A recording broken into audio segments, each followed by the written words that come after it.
L'Espagne sera la prochaine nation à se doter d'un lanceur en Europe. Le chef du gouvernement Pedro Sánchez vient d'annoncer le lancement imminent de sa première fusée d'ici seulement quelques semaines. Pas plus de précisions pour l'instant sur cette date de lancement.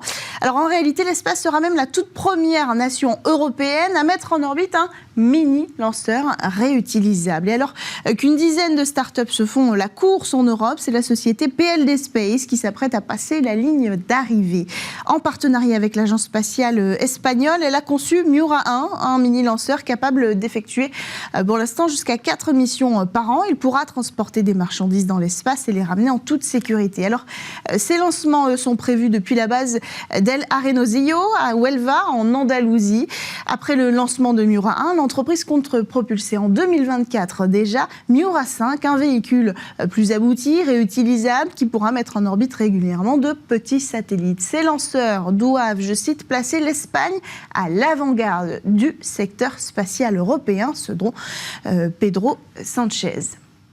Autre actualité, le Kazakhstan saisit les actifs de l'agence spatiale russe Roscosmos. Selon plusieurs médias russes, les autorités kazakhes n'ont eu d'autre choix que de saisir les actifs de l'agence spatiale russe située au cosmodrome de Baïkonour. La raison, un impayé de près de 26 millions d'euros. Les autorités kazakhes exigent depuis novembre dernier le paiement d'arriérés locatifs russes et le remboursement des coûts générés par les retards de lancement de la fusée Soyouz 5. Alors, c'est un nouveau modèle de lanceur dont le premier vol cofinancé avec le Kazakhstan a été retardé à maintes reprises et n'aura pas lieu avant 2024.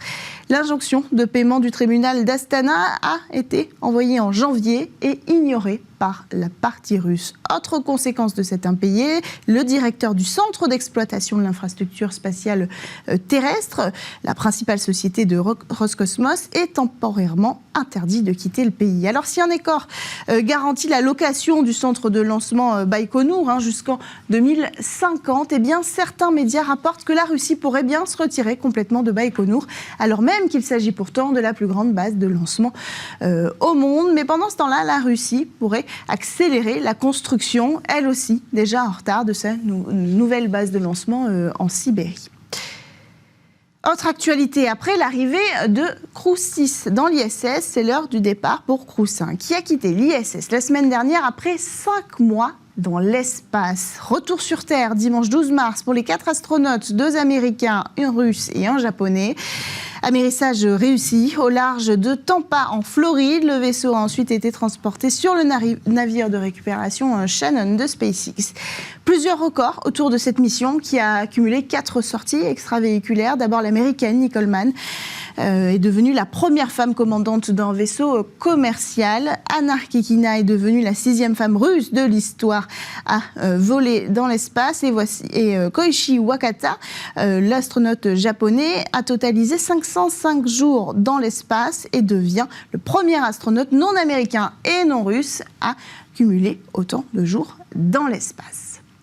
Dernière actualité et notre collectu aujourd'hui. La délégation des Assises du New Space continue son tour de table pour faire bouger le secteur spatial.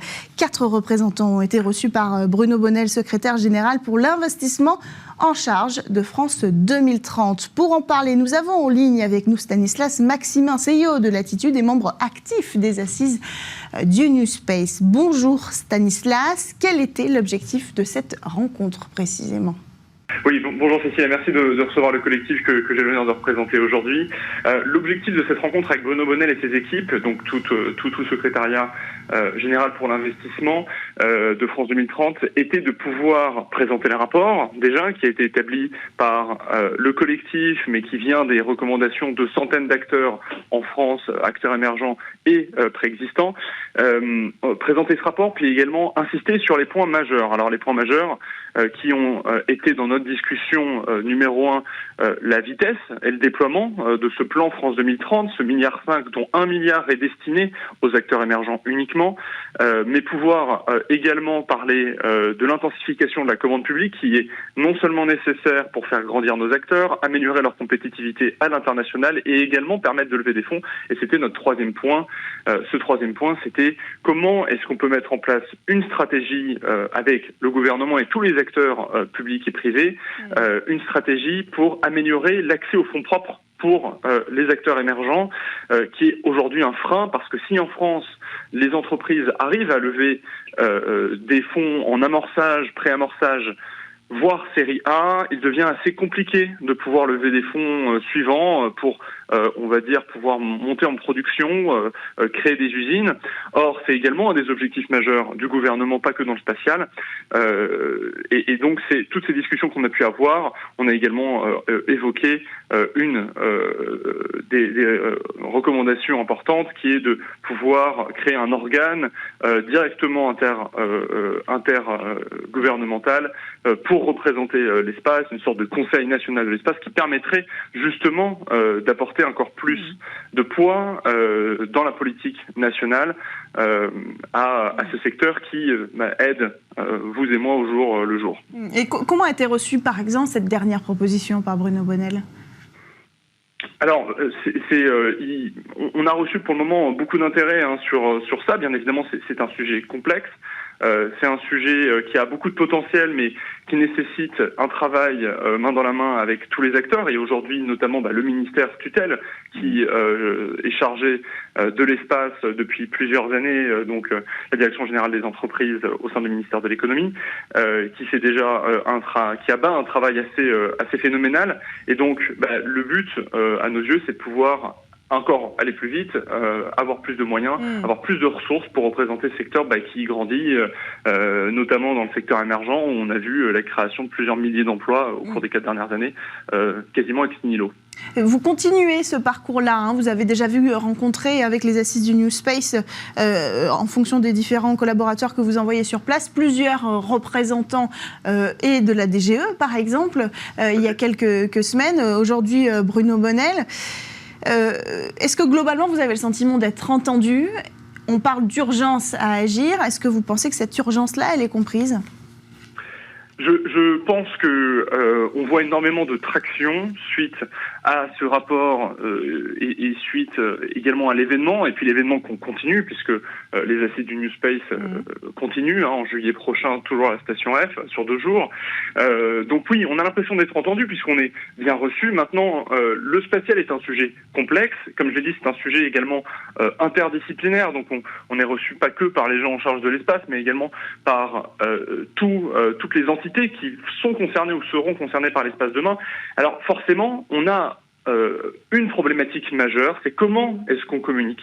Comment est-ce qu'on rend clair aux concitoyens, mais également aux politiques qui les représentent, l'intérêt de l'espace. Parce qu'aujourd'hui, on a bien évidemment la surface visible, qui est également nécessaire, ce que va être le vol habité, etc., mais il est également nécessaire de montrer l'impact positif de l'espace dans nos vies, l'impact nécessaire également stratégique et souverain de l'espace pour notre nation.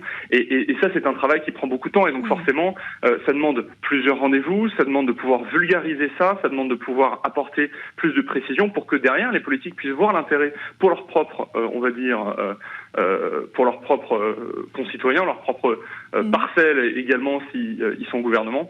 Et forcément, ça prend du temps. Donc on est reçu et c'est plus important. On continue à être reçu. On fait des mises à jour à chaque fois. Et les prochaines assises vont être l'occasion justement d'être, on va dire, une sorte de rencontre de tous ces acteurs-là et de tous les sujets qu'on a pu évoquer et sur lesquels on va pouvoir apporter encore plus de précision. On pourra faire un premier bilan sur cette année écoulée. Merci beaucoup Stanislas Maximin d'avoir pris le temps de répondre au Call Actu. On enchaîne quant à nous avec le Space Talk.